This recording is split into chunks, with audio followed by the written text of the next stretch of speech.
కల్వకుంట్ల తారక రామారావు గారు అధికారం కోల్పోయినటువంటి బాధ సహనంలో ఎక్కడికక్కడ వారి కార్యకర్తలను రెచ్చగొడుతూ ప్రభుత్వం చేపడుతున్నటువంటి అభివృద్ధి కార్యక్రమాల్ని అడ్డుకోవడమే లక్ష్యంగా ముందుకు పోతా ఉన్నారు. మన హైదరాబాద్ విషయంలో చూసాం, మూసీ విషయంలో చూసాం. లేని కాని పోని చెప్పి అవాస్తవాలు ప్రచారంలోకి తీసుకొచ్చి ప్రజల్ని భయభ్రాంతులు గురి చేసే కార్యక్రమం నిమగ్నమై ఉన్నారు. నిన్న కొడంగల్ విషయంలో జరిగినటువంటి కలెక్టర్ దాడిలో ఈ దాడిని మేము తీవ్రంగా ఖండిస్తా ఉన్నాం, గర్హిస్తా ఉన్నాం. ఏ అధికారైనా ప్రభుత్వ కార్యక్రమాల్లో నిమగ్నమై ఉంటారు. అధికారులను అడ్డుకోవడం, అధికారుల మీద దాడి చేయడం అనేది చాలా హేయమైన చర్య. దీనికి శిక్ష తప్పదు. కేటీఆర్, నువ్వు శిక్ష ఫేస్ చేయాల్సిందే. ఇప్పుడు అక్కడ కొడంగల్లో గ్రీన్ ఫార్మా క్లస్టర్, అసలు ఏమాత్రం పొల్యూషన్ లేని గ్రీన్ ఫార్మా క్లస్టర్ పెడతా ఉంటే 90% పైగా రైతులు ఒప్పుకొని సమ్మతించి భూములు ఇచ్చిన సందర్భంలో ఒక్క గ్రామంలో జరిగినటువంటి ఎపిసోడ్లో అక్కడ అసలు భూమి లేని వారు వచ్చి దాడి చేశారు. నేను కేటీఆర్ని సూటిగా అడుగుతా ఉన్నాను, ఆ ప్రాంత వాసులు గారు అక్కడ వాళ్ళకి భూములు లేవు, వాళ్ళ భూములు పోవట్లేదు, ఎందుకు వారు దాడి పడాల్సి వచ్చింది?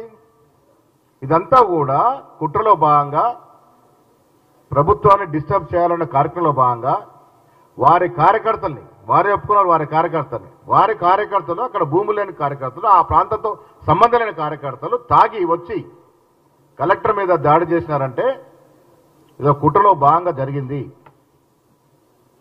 రాష్ట్ర ప్రభుత్వం గతంలో మాదిరి కాకుండా అభివృద్ధిని అంతా కూడా వికేంద్రీకరణ చేస్తూ ఉంది.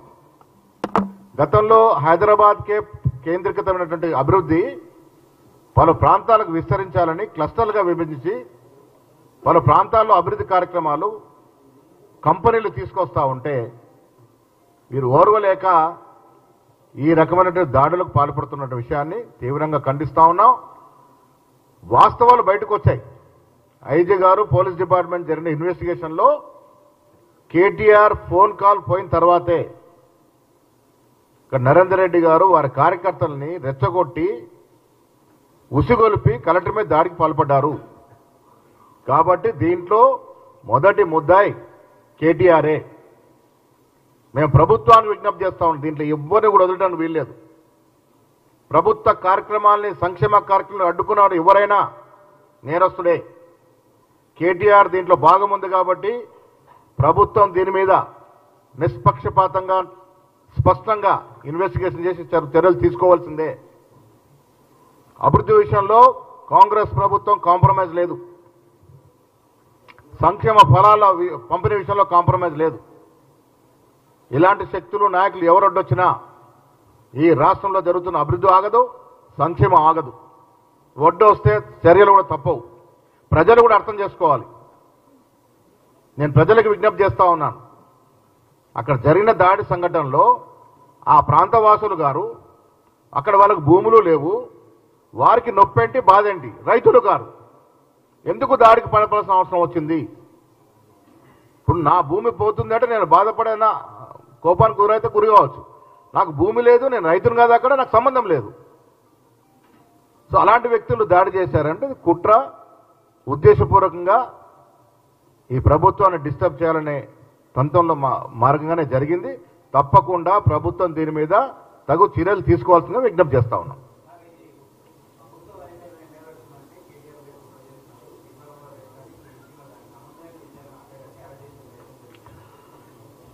ఈ ఫార్ములా విషయంలో డబ్బులు నొక్కేశారు. కేటీఆర్ ఈ ఫార్ములా విషయంలో డబ్బులు లావాదేవీలు జరిగినట్టుగా, ఇది డబ్బులు చేతులు మారినట్టుగా స్పష్టమైన ఆధారాలు ఉన్నాయి. అంటే రాష్ట్ర ప్రభుత్వం యొక్క సొమ్ముని ఒక పద్ధతి పాటు లేకుండా ఇబ్బడి ముబ్బడిగా కాజేస్తే ఇంకా ఊరుకోవాలా? ప్రజలు మమ్మల్ని ఎందుకు అధికారం తీసుకొచ్చారు? వీళ్ళ దోపిడిని అరికట్టాలని కదా, వీరు దోచుకున్న సొమ్మును తిరిగి రాబట్టాలని కదా. మరి అలా సొమ్ము దోచుకొని బాజాప్తా దాంట్లో స్పష్టమైన తర్వాత కూడా చర్యలు ఉండకుంటే ప్రజలు మమ్మల్ని క్షమించారు కదా. ఫార్ములా రేస్ కార్యక్రమంలో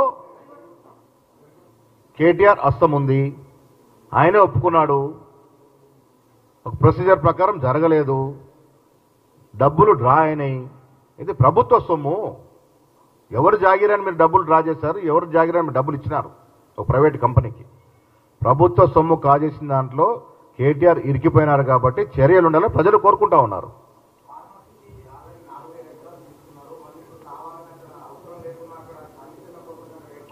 చాలా తప్పు. తెలంగాణ ఉద్యమం ఎందుకు వచ్చింది? అభివృద్ధి అంతా కూడా కేంద్రీకృతమై హైదరాబాద్లో జరిగింది కాబట్టి తెలంగాణ ఉద్యమం వచ్చింది. మా ఉద్దేశం అభివృద్ధి అనేది నలుమూలలో వ్యాపించాలి, రాష్ట్రం మొత్తంగా అభివృద్ధి జరగాలి. ఒక హైదరాబాద్లోనే కాదు, అటు ఆదిలాబాద్లో కానీ, ఇటు ఖమ్మంలో కానీ, ఇటు కొడంగల్లో కానీ ప్రతి చోట ఏదో ఒక అభివృద్ధి కార్యక్రమం జరగాలి. అమెరికాను చూసి నేర్చుకుందాం మనం. అభివృద్ధి అనేది వికేంద్రీకరణ జరగాలి కాబట్టి రకరకాల క్లస్టర్లు విభజించి అక్కడ అభివృద్ధి చేస్తూ ఉన్నాం. ఇది కూడా గ్రీన్ ఫార్మాస్ క్లస్టర్. ఇది ఇక్కడ పొల్యూషన్కి తావు ఉండదు. పొల్యూషన్కి తావు లేనప్పుడు మీ బాధ ఏంటి? అందులో 90% పైగా రైతులు ఈ ప్రాజెక్ట్ను ఒప్పుకొని భూములు ఇచ్చిన తర్వాత ఈ నలుగురు చిల్లర వేషాలు వేస్తూ ఉంటే మిగతా 90% నష్టం జరుగుతుంది కదా. అది ఆలోచించాలి కదా. కేవలం రాజకీయాల కోసం ఈ ఆటంకాలు సృష్టిస్తూ ఉన్నారు.